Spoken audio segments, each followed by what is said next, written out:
자, 오늘은 지난 시간에 약속한 대로 문법과 관계된 방법에 대해서 좀 얘기를 해보려고 합니다. 자, 구체적인 목표와 내용은 이렇습니다. 자, 문법 공부의 기초가 되는 일부 용어를 정리해 보겠습니다. 사실 우리 문법 공부할 때 문법 내용도 어렵지만 거기서 사용하는 용어 때문에 더 답답하셨죠? 자, 몇 개만 좀 해소를 해볼 텐데 오늘은 일단 자, 단어와 구와 절은 서로 어떻게 다른가? 그걸 일단 간단하게 해결해 보겠습니다. 자, 두 번째 목표는요.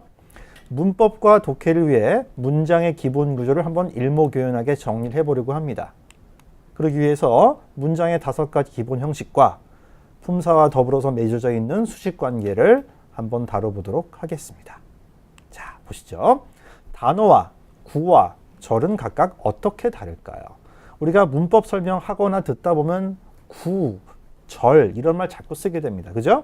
네, 그걸 한번 잘 파악해 보세요. 자, 이 기본 문법 명칭을 이해하셔야 그 다음 단계의 설명들이 더 수월해질 것 같습니다.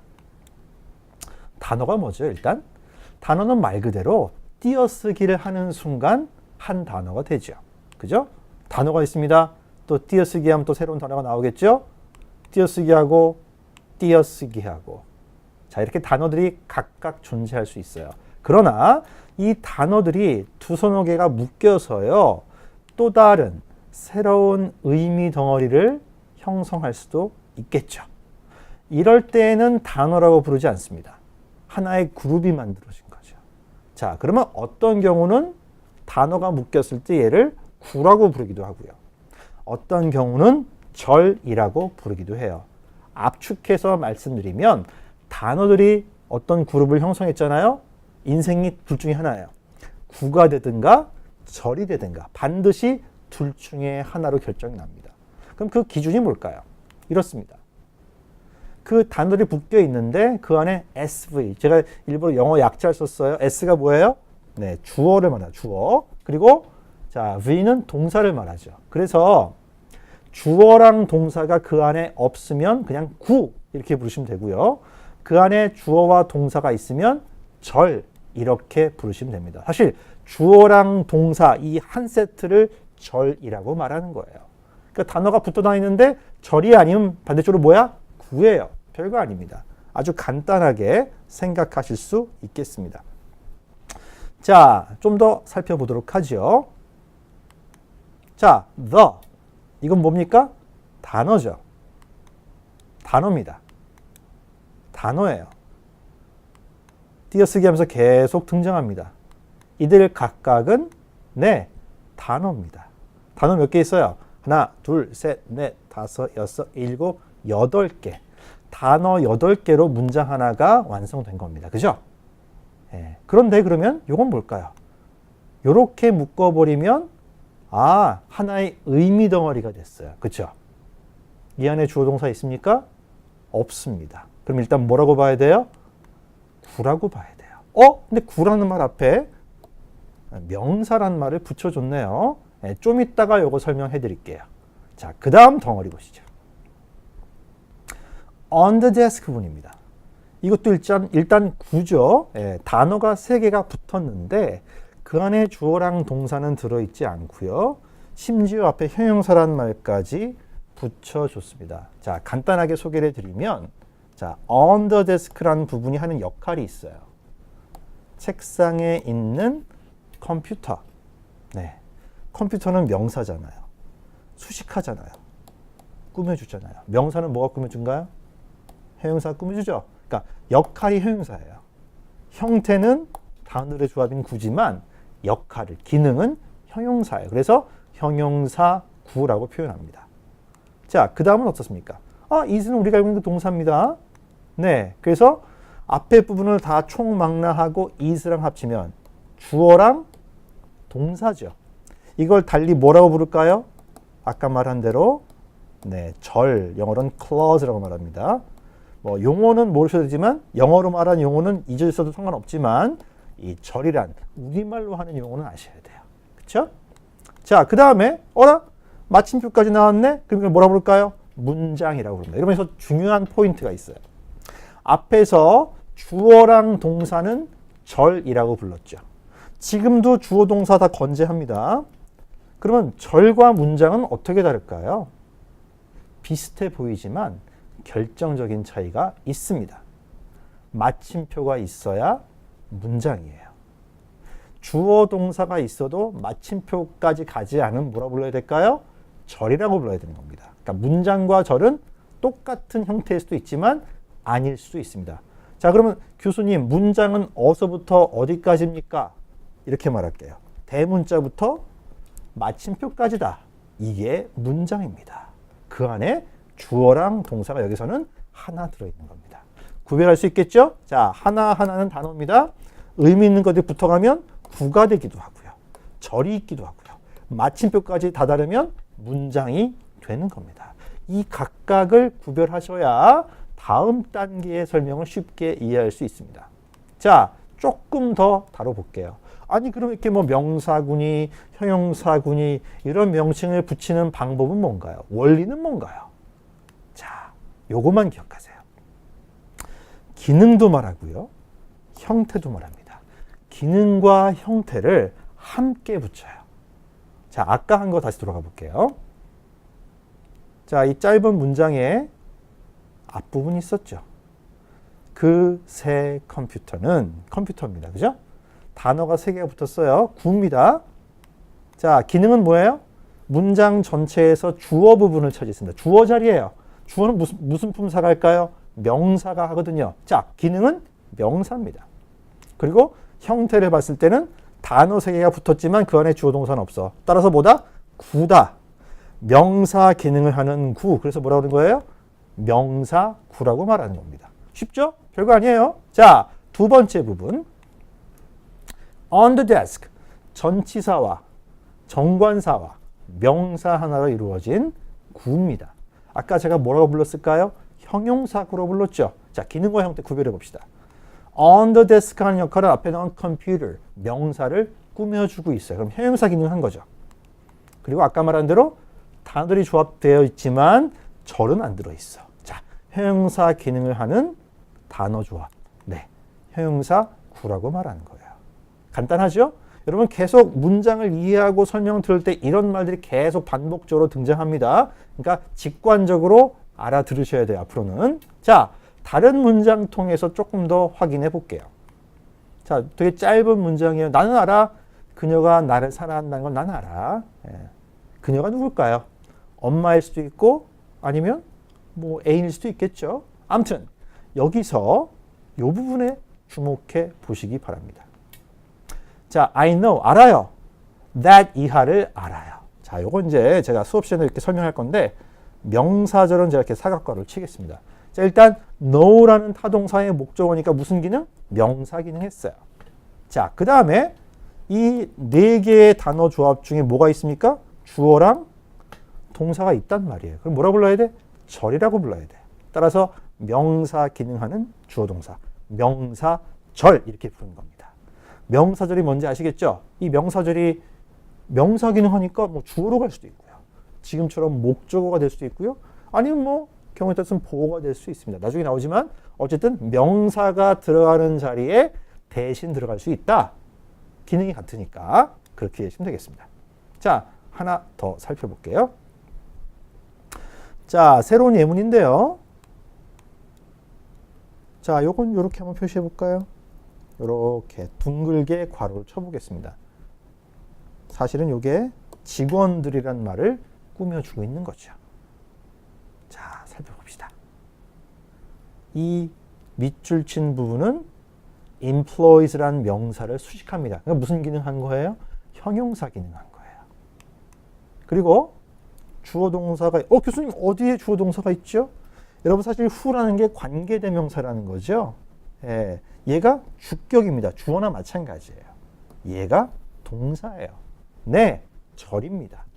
그래서 여러분 좀 공부하신 친구들은 관계대명사 절 이런 설명도 들어보셨죠? 관계대명사로 시작하는 주어 동사가 관계대명사절이에요. 네, 그 역할이 뭐예요? 네, 명사 수식하는 역할입니다. 뭐라고 부를까요? 형용사 기능하는 주어 동사, 형용사 절이 되는 겁니다. 자, 명칭이 만들어지는 과정과 원리 이해하셨죠? 뭐든 만들 수 있어요. 기능이 부사야. 근데 단어들이 여러 개 있는데 주어 동사는 없어. 그럼 뭐라 부를까요? 부사구라고 부르겠죠. 부사 기능인데 어쩌다 보니까 주어 동사가 들어있네. 그럼 뭐랄까요? 부사절이라고 부르면 되겠죠. 네, 응용해서 판단하시면 되겠습니다. 자, 그 다음 넘어가 볼게요. 자, 조금 전까지는 가장 기본적인 용어를 좀 살펴봤고요. 이제 본격적으로 문법 공부에서 거의 첫 단추라고 말할 수 있는 가장 기본적이면서도 가장 중요한 개념을 정리하겠습니다. 자, 여러분 토익 공부하시는데 이 둘을 안 다룬다. 그럼 그냥 토익 안 하는 겁니다. 포기하는 거예요. 문장의 5가지 형식은 어려서부터 배운 건데요. 많이 들어서 알고 있습니다. 자, 제가 만약에 여러분 여기 현장에 딱 앉혀놓고 자, 5가지 형식 다 얘기해봐. 그러면 아마 뭐뭐로 구성되어 있다 정도는 말할 수 있는 친구들이 꽤 있을 겁니다. 자, 그런데요. 질문의 방향을 바꿔서 자, 요 지문 이거 몇 형식 같아? 이게 몇 형식이야?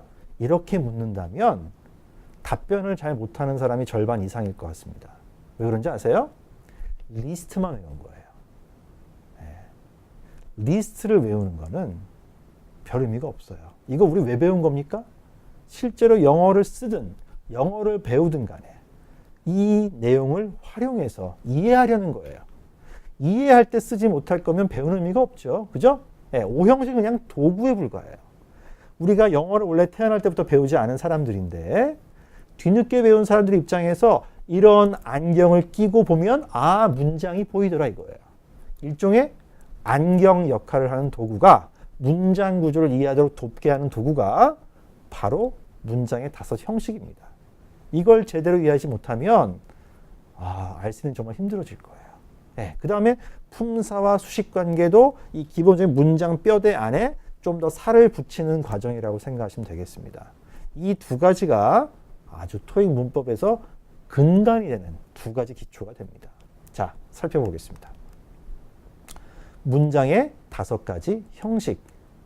자, 질문이 먼저 있어요. 왜 5가지를 굳이 구별해서 만들어내냐 이거죠.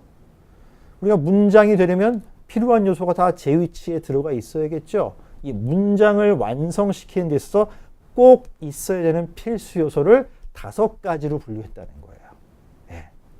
그걸 배우는 겁니다. 그죠? 자, 하나씩 살펴볼게요. 1형식. 아마 보통 다 알고 있을걸요. 가장 간단하니까. 자, 이것만 있으면 문장이 완성돼. 2가지만 있으면 돼.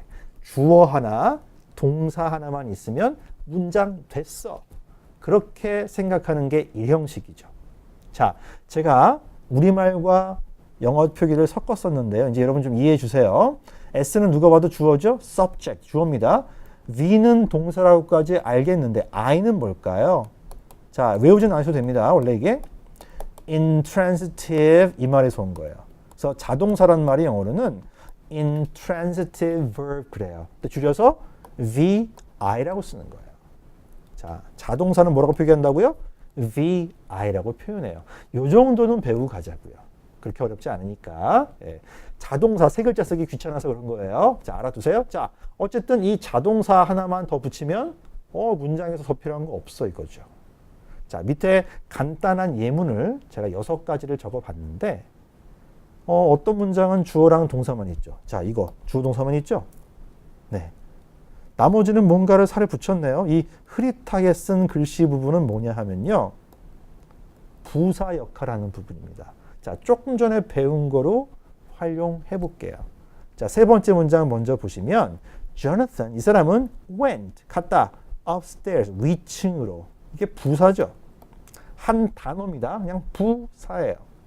자, 바로 위에 문장 보세요. The sun rises, 해가 뜹니다. 동쪽에서. 상식적으로 알고 있는 얘기죠. 근데 이번에는 단어가 3개입니다. 이거 뭐라고 불러야 될까요? 구죠, 구. 주어동사는 없으니까. 근데 무슨 역할을 했어? 부사 역할을 했어요. 부사 역할이 뭐지? 여기서는 동쪽에서라는 부분이 뜬다를 꾸며주는 거거든요. 위층으로 간다. 동사 꾸며주는 거예요. 그래서 부사 역할을 한 겁니다. 동사를 꾸미는 건 뭐예요? 부사거든요. 어쨌든 형태, 길이는 다 각각 다를지 모르겠지만 공통점이 있어요. 부사 역할을 하는 거죠. 부사 역할을 하는 거는요. 안 써도 돼요. 말을 좀 더 구체화하기 위해서 붙일 수는 있지만 얘네들을 없애버린다고 해서 없애볼까요? 없앱니다. 네. 다 없애도 일형식입니다. 아시겠죠? 일형식은 뭐만 있으면 돼? 주어와 자동사만 제대로 있으면 인정받는 거예요. 가장 간단한 구조입니다. 부사는 언제든 넣었다 뺐다 해도 완성도에는 지장을 주지 않는다. 왜? 수식어에 불과하니까. 네, 수식어. 네, 수식어 계속 다룰 텐데요. 수식어는 문장에서 필수 요소가 아니에요. 끼워 넣을 수 있지만 빼도 상관없는 겁니다. 아시겠죠? 자, 1형식은 그래서 간단하게 넘어가고요. 자, 이제 2형식입니다. 2형식은 하나가 더 생겼네요. 주격 보호라고 보통 얘기합니다. 밑에 설명을 보시죠. 주어랑 자동사 외에 자, 보호가 들어가는데 뭐라고 설명 붙였어요? 주어를 보충 설명해주는. 보충해 주니까 보어입니다. 이 보호란 말을 뭐 우리나라 사람이 번역한 것 같지는 않아요. 일본 사람이 한 것 같은데 원래 영어 단어의 compliment예요. 이 단어는 원래 동사로 듣습니다. 뭐를 보충하다예요. 명사로는 그렇게 보충해주는 기능을 하는 말, 그러니까 뭐라고 번역한 거야? 보어라고 이렇게 한자로 만든 말이에요. 그러니까 알아두세요. 자, 근데 뭘 도와주냐는 거예요.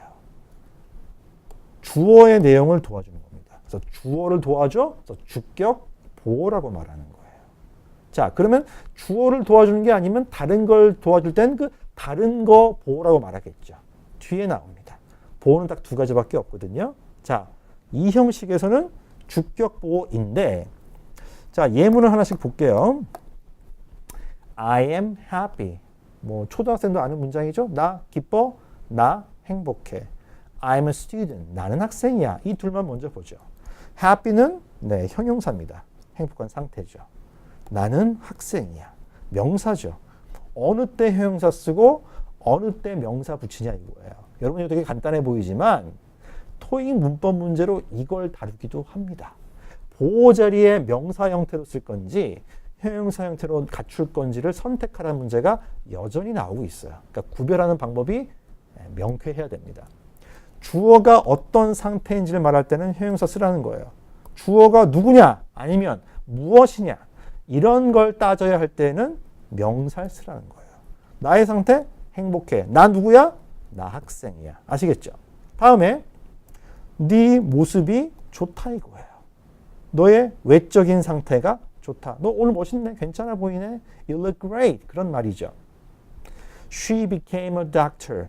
그녀가 누구야? 의사야. 근데 원래는 아니었는데 그렇게 바뀌었네. 뭐가? 정체성이. 그래서 그녀는 의사가 되었다. 뭐에 대한 얘기예요? 누구냐에 대한 얘기죠. 아시겠죠? 그래서 보어를 쓸 때 누구냐 또는 무엇이냐 그런 명사를 선택하고 어떤 상태야? 좋아 나빠? 이거는 형용사를 붙여주면 된다는 겁니다.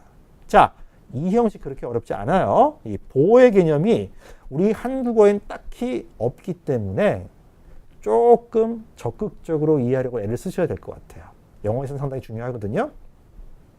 자, 그 다음에 지금 1형식과 2형식을 살펴봤는데 2형식까지는 공통점이 있습니다. 목적어가 아직 등장하지 않았죠. 자, 제가 문장의 5가지 형식, 이 5형식을 공부하는 게 왜 중요하냐? 한 가지 이유를 더 알려드리고 싶어요. 5형식 자체가 문장을 해석하는 데도 필요하지만 이 뒤에 배울 태를 공부할 때나 아니면 시제를 공부할 때 5형식이 먼저 정리가 되어 있지 않으면 이제 정신 없어지는 거죠. 토익 시험 한두 번 보신 분들은 아실랑가 모르겠어요. 태와 시제는 가장 핫한 요소예요. 토익 문법 문제에서 가장 핫한 몇 가지 중에 하나인데 제대로 이해하지 않으면 절대 풀 수 없습니다. 자, 이걸 잘 이해하려면 뭐가 선행돼야 돼? 5형식이 정확하게 먼저 나한테 들어와 있어야 되는 거예요. 아시겠죠?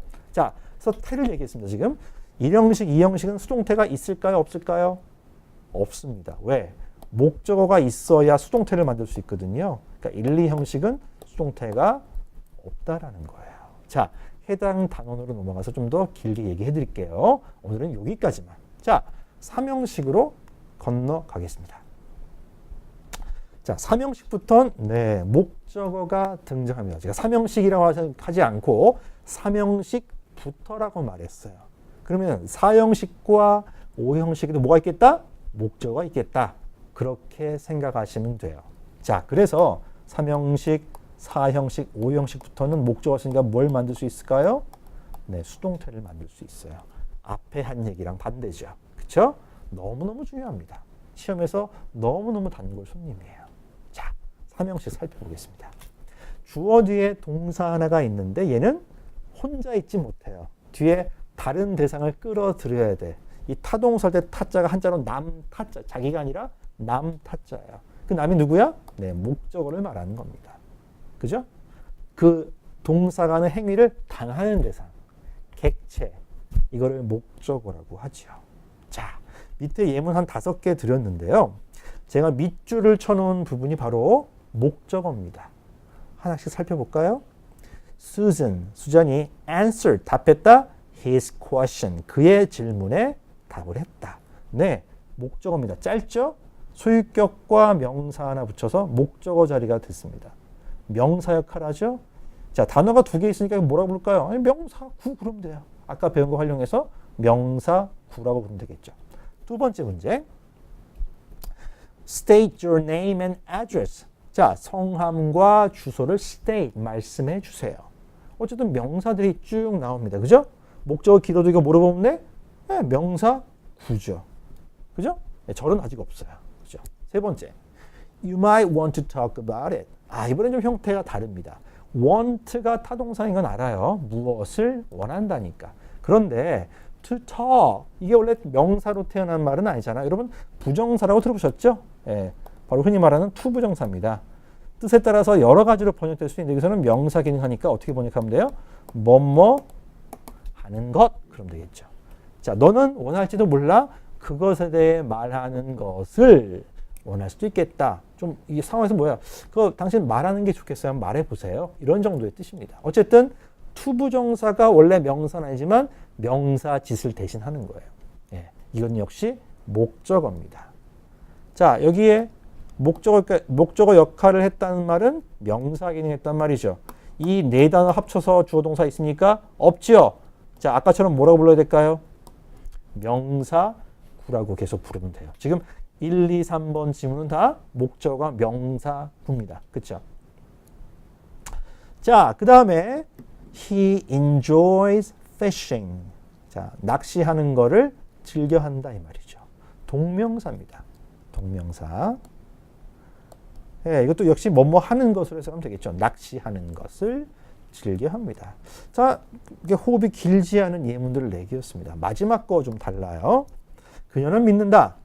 그가 옳았었다라고 믿는다. 앞에서도 비슷한 경우의 예문이 있었습니다. 자, 이게 목적어 자리죠. 자, 목적어 자리니까 아, 명사 역할한 거 알겠어. 근데 뭐가 있어? 주어 동사가 있어. 뭐라고 부릅니까? 네, 명사절이라고 부르면 되겠습니다. 아까 배운 거에서 한 번 더 확인한 거예요. 자, 그럼 정리해 보겠습니다. 지금 보시는 바와 같이 자, 명사구, 명사절 다 대동해서 자, 한번 지워볼게요. 일단 지워하니까 이런 것들이 다 목적어로 쓸 수 있다는 거예요. 제가 이 다양한 용례를 보여드리려고 여러 가지 예문을 함께 적어 놓은 겁니다. 그냥 간단하게 명사 한 단어일 수도 있고요. 명사들의 조합일 수도 있고요. 그죠? 아니면 명사절도 역시나 뭐가 된다? 목적어가 될 수 있다. 3형식은 목적어 몇 개? 1개면 된다. 자, 여기까지는 아주 간단한 겁니다. 여러분 실제로 정말 실력이 내가 잘 크고 있다라고 판단할 수 있는 기준이 어딘지 아십니까? 4형식과 5형식입니다. 예, 진짜는 아직 오지 않았어요. 자, 4형식 갑니다. 4형식의 특징이 뭘까요? 목적어가 2개란 얘기예요. 예, 목적어 2개면 4형식입니다. 자, 목적어 하나는 누구에게라고 해석되고 나머지 하나는 무엇을이라고 해석되죠. 또 누구에게가 뭐예요? 간접 목적어고요. 무엇을이 직접 목적어예요. 그래서 간접, indirect I, 직접, direct D에서 IODO 이런 설명 들어보셨죠?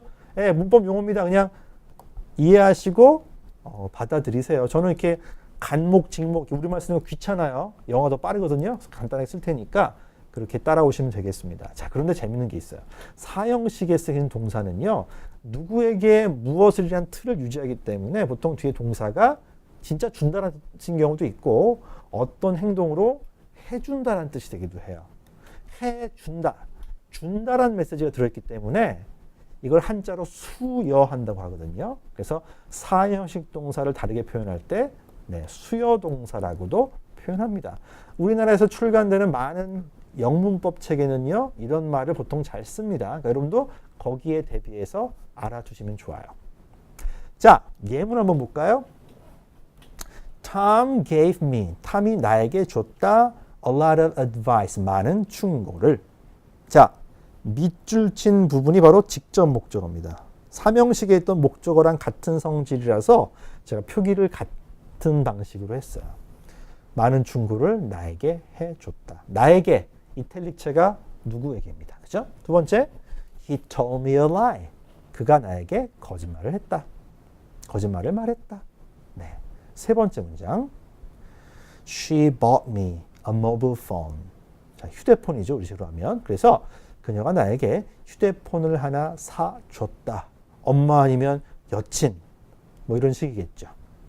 자, 지금 세 문장을 읽어봤을 때 누구에게 무엇을 줬다 또는 해줬다 이런 식의 접근이 잘 되지 않습니까?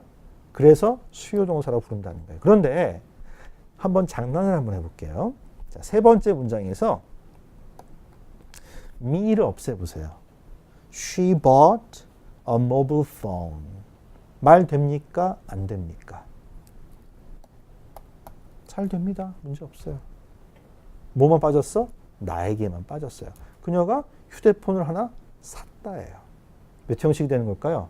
3형식이 되는 거예요. me를 빼는 순간 3형식이 되는 거예요. me가 있으면 4형식이고 없으면 3형식이에요. 둘 다 되는 겁니다. 아시겠죠? 자, 근데 해석할 땐 약간 차이가 생기지 않습니까? 그녀는 휴대폰을 하나 샀다예요. 나에게라는 말을 붙이게 되면 그녀가 나에게 휴대폰을 하나 사줬다가 되죠. 준다는 메시지가 같이 들어갈 수밖에 없어요. 그러니까 수요동사라고 하는 거예요. 아시겠죠? 목적어가 2개 들어가는 동사가 수요동사입니다. 누구에게를 빼면 뭐가 된다? 3형식이 될 수 있다. 이것도 중요한 포인트예요. 자, 마지막으로 5형식 가볼게요. 저는 5형식 너무 사랑합니다. 왜 그런지 아세요? 여러 가지 문장 구조가 있겠지만 가장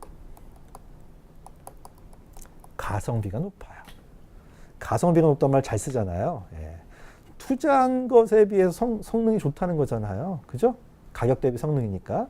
이 5형식 문장은 문장의 길이를 그렇게 길게 하지 않으면서도 많은 것을 그 안에 우겨 넣을 수 있는 구조예요. 되게 효율성이 높습니다. 자, 왜 그런가 한번 볼까요? 자, 타동사랑 목적어만 쓰면 3형식이겠죠. 목적어를 2개 쓰면 4형식일 겁니다. 근데 5형식은 목적어가 더 늘어나는 게 아니고 목적어는 그냥 하나 있는 거예요. 근데 뭘 쓴 거예요? 보어를 쓴 겁니다. 우리 아까 보어 2형식에서 살펴봤죠. 주어의 상태, 주어의 정체성을 설명하기 위해서 붙인 게 뭐예요? 주격 보어였는데 지금은 주어랑은 아무런 관계가 없습니다. 뭐랑만 관계를 맺어요? 목적어랑만 관계를 맺어요. 그래서 목적어를 설명하고 목적어의 상태를 말하고 목적어가 누구인지를 말하고 목적어가 뭘 하는지를 말하는 거. 그게 뭘까요? 목적격 보어입니다. OCS는 아까랑 똑같아요. complement입니다. 자, 그냥 OC로만 아시면 되겠어요. 자, 그런데 여기 재밌는 관계가 하나 있어요. 목적어랑 목적 보어는 무슨 관계냐? 마치 주어 동사 마냥 하나의 주어 수로 관계가 성립이 된다는 거예요. 실제로 주어 동사라는 뜻이 아니고요.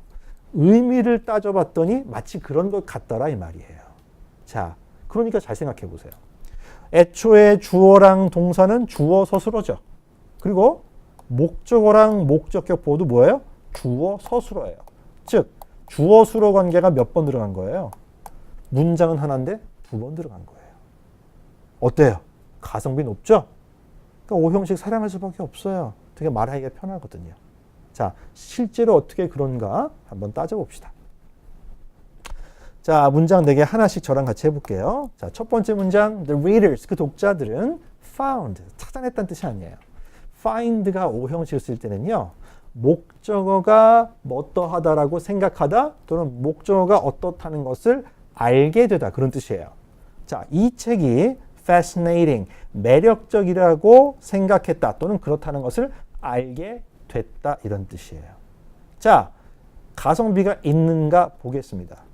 독자들은 알게 됐어요. 그 책은 매력적이에요. 주술관계가 두 번 들어가죠. 아직 잘 모르겠다고요? 자, 그러면 이렇게 생각하세요. 요 목적어랑 목적 부분을 똑 떼낸 다음에 두 개 사이에다가 비동사 한번 넣어보세요. The book is fascinating. 그 책은 되게 매력이 있어. 재미있어. 어때요? 새로운 문장이 되는 것 같지 않습니까? 몇 형식 문장? I'm happy랑 똑같아요. 그 책은 매력이 있어. 몇 형식? 2형식이 돼요. 어라? 5형식 안에 2형식 있다? 이런 논리 같죠? 자, 다음 것도 그런가요? You can call me Stan. 예. 너는 나를 스탠이라고 불러. 나를 스탠이라고 불러. 너는 부르고 나는 스탠이야. 이거예요. 이거 떼봐. I am Stan.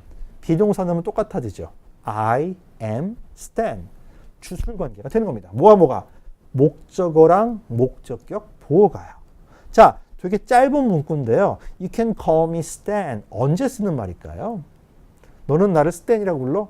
내 이름 안 알려주고 하는 얘기일까요? 그게 아니고요. 자, 우리말에서는 이런 상황이 별로 없습니다.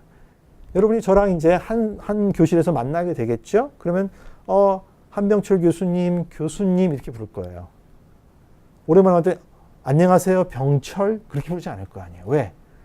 이 동양권 사회에서는 자기보다 높은 사람을 그냥 그 이름을 직접 부르기가 어렵잖아요. 그죠? 직함을 넣는다든지 좀 격식을 차려서 부르는 게 우리 아시아권의 문화입니다. 하지만 영어권에서는 경우에 따라 다르죠. 자, 예를 들어 볼게요.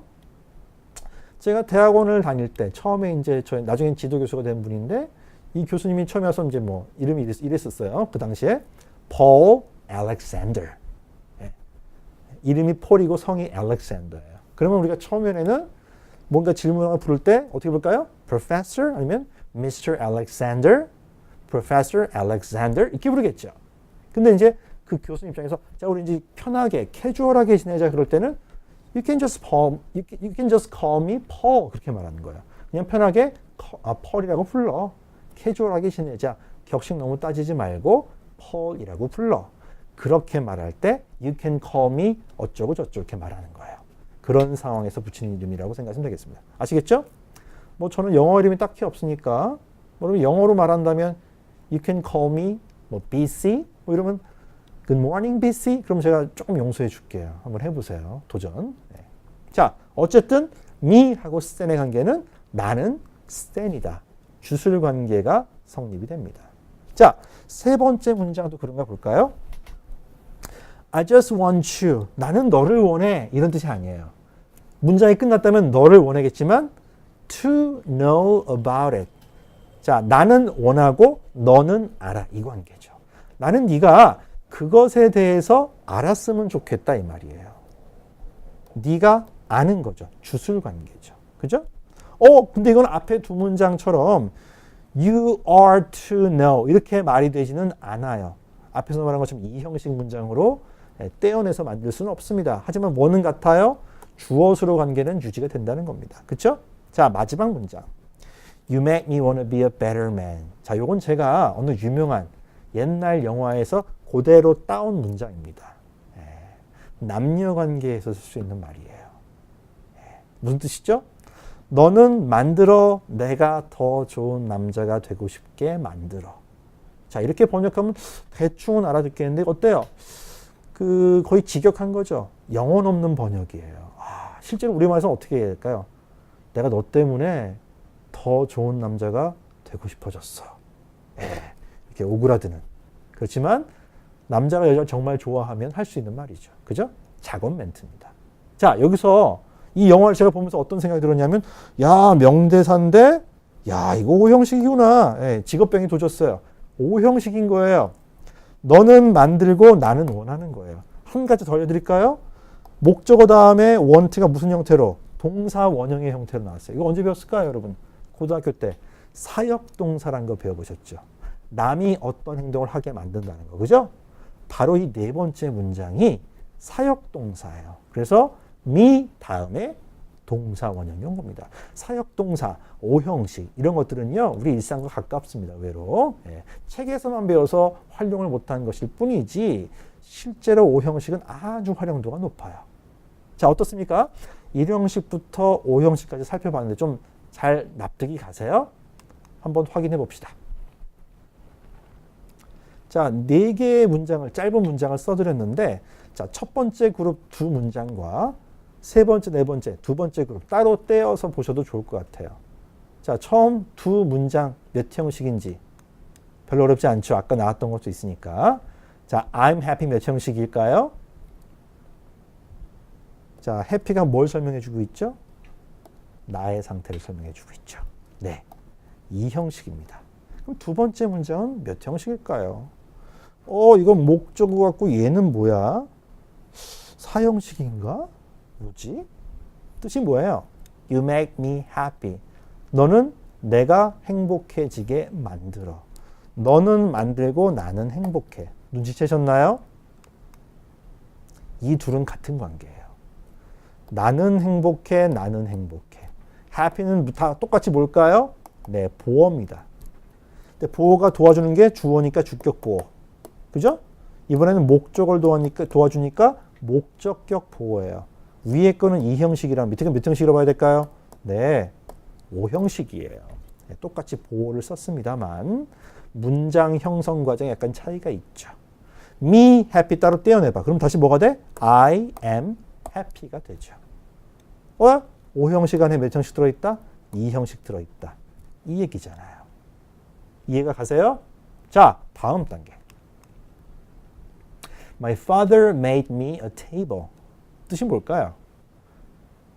상식적으로 생각하면 됩니다. 아버지가 나에게 테이블을 하나 만들어 주셨다. 해줬다. 몇 형식일까요? 4형식이죠. 나에게 테이블을. 누구에게 무엇을. 그렇죠? 자, 두 번째는요.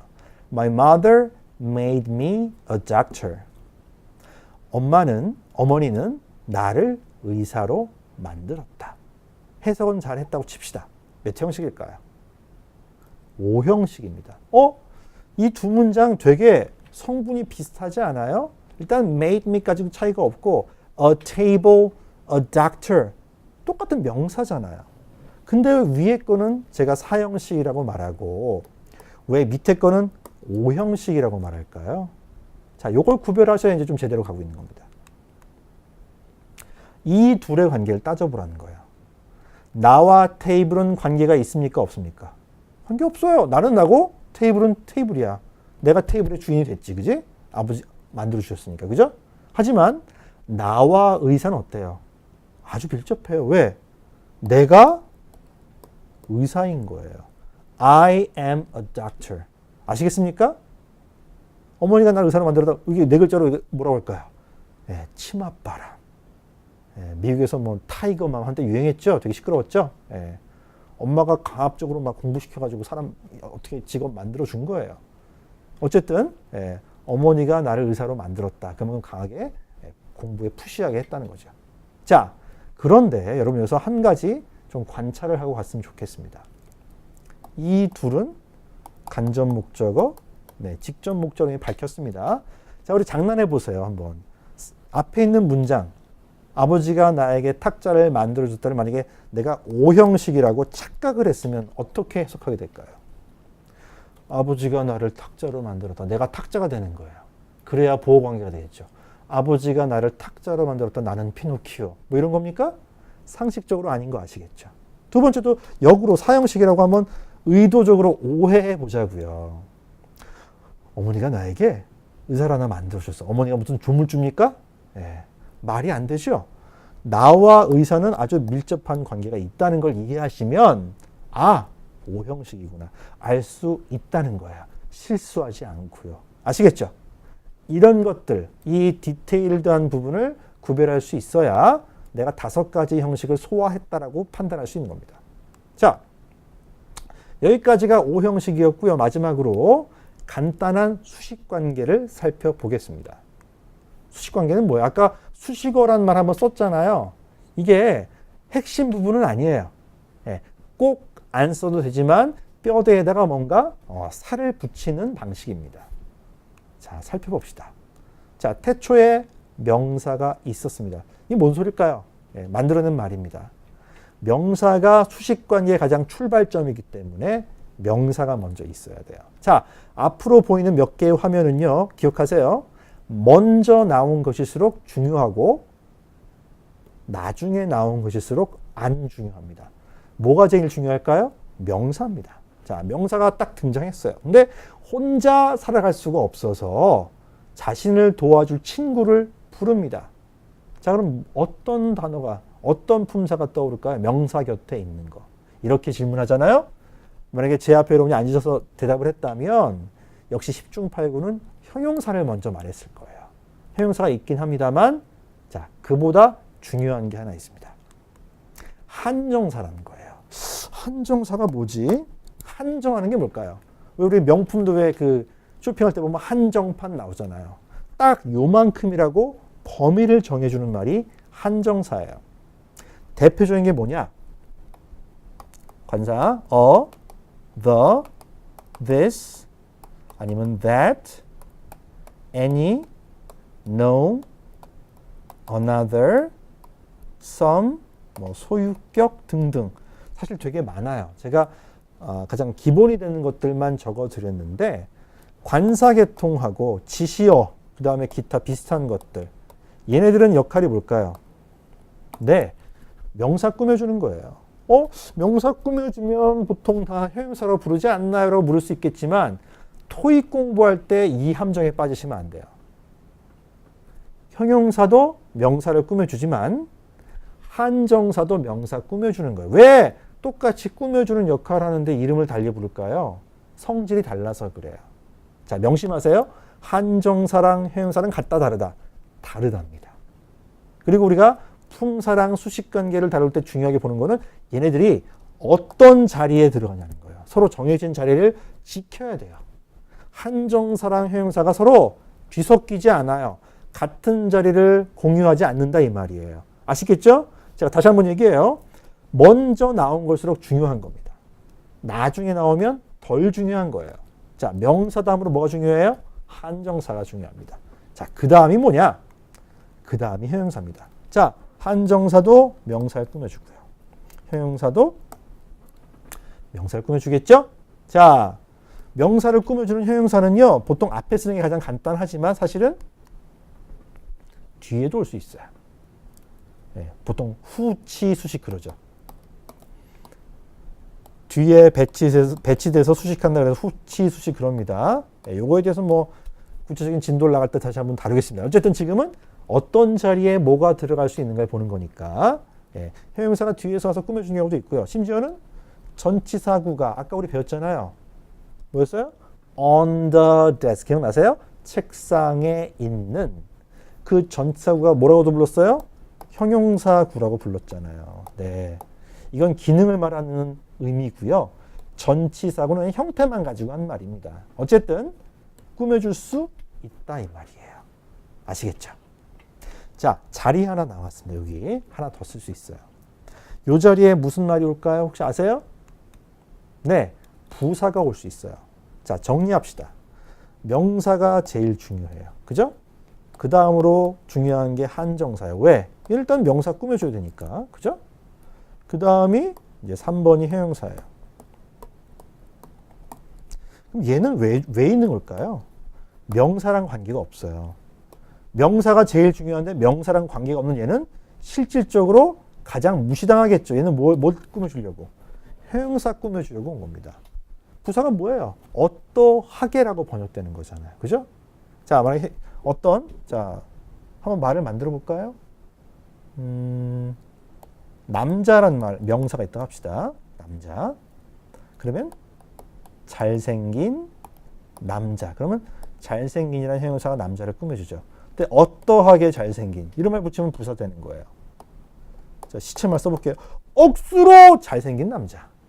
억수로 남자는 안 되죠. 네, 부사가 명사 잘 안 꾸며주니까. 그죠? 하지만 억수로 겁나게 에게 뭘 꾸며줘? 잘생긴이란 형용사를 꾸며줄 수 있다는 거잖아요. 이게 부사입니다. 이해 가세요? 자, 여기서 살짝 또 비껴가 보겠습니다. 여러분 공부할 때는요. 생각의 실험을 많이 하시는 게 훨씬 도움이 됩니다. 자, 만약에 지금 기본적인 뼈대를 다 제시했는데 여기서 이 부사를 쓰지 않고 여기에 다른 빈칸이 있는데 또 올 수 있는 경우가 있어요. 그럼 여기에 무슨 품사를 쓸 수 있을까요? 아, 현장에 있으면 진짜 대놓고 한번 답을 듣고 싶은데 뭐가 올 수 있을까요? 여기에 형용사 또 써도 됩니다. 즉 명사를 설명해 주기 위해서 올 수 있는 형용사는 딱 하나만 있는 게 아니에요. 필요하면 필요한 만큼 더 넣을 수 있는 거죠. 해볼까요? 아까 남자였습니다. 남자. 네, 남자. 근데 잘생긴 남자. 하나입니다. 형용사. 키 크고 잘생긴 남자. 형용사 몇 개예요? 2개죠. 키 크고 잘생기고 돈 많은 남자. 형용사 몇 개예요? 3개죠. 키 크고 잘생기고 돈 많고 명 짧은 남자. 형용사 몇 개 썼어요? 4개 썼죠. 형용사는요. 필요한 만큼 계속 추가할 수 있어요. 자, 지금 형용사 얘기를 길게 하고 있는데 이쯤에서 설명할 게 하나 생겼습니다. 자, 한정사도 명사를 꾸며준다라고 배웠는데 형용사랑 다른 점이 하나 있어요. 위치도 다르지만 한정사나 형용사 들어간 자리가 다르잖아요. 또 하나는 한정사는 명사 한 개당 보통 몇 개 쓸까요? 네, 1개만 씁니다. 1개만 써요. 형용사는 필요한 만큼 여러 개 넣을 수 있는 거예요. 한정사는 2개 이상 중복해 쓰는 경우가 웬만해선 없습니다. 어때요? 한정사와 형용사는 같다 다르다. 완전히 다르다. 명사를 도와준다는 점 외에는 성질이 사뭇 다르다 이겁니다. 아시겠죠? 이런 각 요소들 간의 성질과 엮여 있는 관계를 이해하는 것이 문법 공부의 출발점이에요. 그럼 문법은 그냥 문법이 법이니까 그냥 외우는 거야. 이렇게 생각하셨다면 단추를 잘못 끼신 거예요. 아닙니다. 요소들 간의 관계를 이해하는 거예요. 이해하지 않으면 암기가 의미가 없습니다. 아시겠죠? 그래서 오늘 몇 가지 용어를 정리했고 그 다음에 가장 기본이 되는 문장 뼈대 5가지 형식과 뼈대 사이에 살로 붙는 수식 관계를 한번 살펴봤습니다. 자, 좀 정리를 해볼까요? 자, 뜬금없이 무슨 얘기냐? 우리 지난 시간 1주차 강의와 오늘 2주차 강의를 총망라해서 정리를 해드릴게요. 내공이 약한 연습생이 필살기를 급하게 배우면 주화인말 입습니다. 이게 무슨 말이죠? 우리 이번 수업 듣는 친구들이 대체로 여학생들이라 잘 이해 못할 수도 있는데 옛날에는 무협지가 되게 유행했었어요. 뭐 홍콩 영화도 그렇고 우리가 현실 세계에서는 볼 수 없는 이상한 뭐 특별한 능력, 초능력 아니면 뭐 엄청난 고수의 필살기 이런 거 있잖아요. 그죠? 한 방 딱 때리면 막 사람이 나가 떨어지고 막 이런 거. 그죠? 반드시 죽이는 필살기가 있는데 보통 그런 영화나 뭐 소설을 보시면 이제 엄청난 강호의 고수가 자기 밑에 제자들을 쭉 거느리고 가르쳐요. 근데 한참 초짜인 한 명 누군가가 욕심을 내요. 내가 아직 저 단계까지 오려면 한참 남았는데 이 단계를 다 올라가면 귀찮고 내가 빨리 뭔가 한 방을 얻고 싶어. 그래서 몰래 사부님 방에 들어가서 어떤 비전의 책을 딱 보고서 막 연습을 해요. 막 이렇게 한번 빵 쐈는데 제대로 고수의 그 필살기가 나가는 게 아니라 쏜 내가 다쳐요. 왜? 고수는 그 기술을 쓸 수 있을 만큼 내 몸이 단련된 사람인데 초짜는 그게 준비가 안 된 상태잖아요. 그러니까 주화 인마에 빠져들어요. 마성이 생기면 사람이 이상해지는 겁니다. 뭐 이상한 얘기죠? 아무튼 이 말의 본뜻이 뭘까? 생각해 보세요. 다음. 잘 다져놓은 기본기는 절대 여러분을 배신하지 않습니다. 기본기가 제일 중요한 단어예요. 자, 우리가 공부하는 게 토익이잖아요. 토익을 공부하는 엄청나게 많은 대한민국의 대학생들이 기본기를 너무 우습게 생각해요. 기본기를 제대로 다지지 않고 빨리 점수를 얻고 싶어요. 그러니까 어떻게 됩니까? 마음이 급해요. 마음이 급하니까 원칙을 다 배우긴 싫고 꼼수로 승부하고 싶은 거죠. 그죠? 이런 망칩니다. 이 꼼수가 뭘까요? 초짜가 필살기 배우려고 하는 게 꼼수예요. 그럼 어떻게 돼요? 자기가 내상을 입어요. 자기가 다쳐요. 느려도 제대로 배우셔야 돼요. 그게 더 빨리 가는 길이에요. 시쳇말에 이런 게 있습니다. 요새 뭐 덜 쓰긴 하는데 겨울에 감기가 걸려서 병원 가서 약 먹고 낫는 데는 2주가 걸린대요. 근데 꾹 참고 잘 쉬면 14일이 걸린대요. 무슨 말인지 아시겠어요? 도끼인 객긴이란 얘기예요. 이렇게 가도 저렇게 가도 실제로 도달하는 시간은 비슷하다는 거예요. 사실은 비슷한 정도가 아니고요. 기본기를 제대로 갖추지 않고 막 꼼수랑 기술려고 하는 친구들은요. 어느 선 이상의 점수가 안 올라갑니다. 고득점 800점 이상 잘 안 나와요. 그걸 학생들이 몰라요. 자, 이거 무슨 말인지 혹시 아시겠어요? 옛날 한글이잖아요. 자, 조금만 볼게요. 뿌리 깊은 남간. 뿌리가 깊은 나무는 바람에 아니 밀새. 누가 하신 말씀일까요? 네, 세종대왕께서 하신 말씀이죠. 뿌리가 깊은 나무는 바람이 세게 불어도 흔들리지 않아요. 기본이 탄탄하니까. 기본이 탄탄하면 토익 문제가 조금 어려워져도 별로 걱정 안 해요. 여러분이 현재 준비하고 시험을 봐야 되는 토익은 3세대 토익입니다. 여러분 저는 1세대, 2세대, 3세대 다 가르쳐봤어요. 자, 어떻게 된 건지 아십니까? 점점 어려워지고 있습니다. 그러나 기본기가 탄탄한 학생들은 시험이 바뀌어도 그렇게 고민하지 않아요. 왜? 기본기가 있으면 바로 적응하거든요. 그러나 그 해당 세대의 문제에만 꼼수를 부려서 공부한 친구들은요. 이게 바뀔 때 멘붕이 오는 거예요. 그래서 바뀌기 전에 열심히 해서 빨리 끝내보려고 용을 쓰죠. 뭐 그것도 나쁘진 않습니다만 무슨 공부든 간에 기본기가 제일 중요해요. 그러니까 기본기를 건너뛰려 하지 마시고 기본기가 탄탄하면 그 다음 단계로 도약하는 것은 금방 할 수 있습니다. 그러니까 너무 조급하게 접근하지 마시고 탄탄하게 기본을 다지는 것에 집중하셨으면 좋겠습니다. 그래서 지난 시간과 이번 시간에 거쳐서 그 기본기를 착실하게 다지는 방법을 이렇게 길게 얘기했던 겁니다. 무슨 의미인지 아시겠죠? 자, 마지막 학습 정리예요. 자, 지난 시간에 1강 때 들었던 내용을 떠올려 보세요. 공부할 땐 뭐처럼 해야 될까요? 네, 곰처럼 해야 됩니다. 시험 볼 땐 여우처럼. 토익 시험 보러 가서는 여우짓 하셔도 돼요. 하지만 공부할 때는 우직하게 하셔야 됩니다. 자, 이 둘이 서로 바뀌면 어떻게 될까요? 망하는 겁니다. 공부할 땐 여우처럼 꼼수 쓰다가 시험장 가서 미련 떨면 망하는 거겠죠. 명심하세요.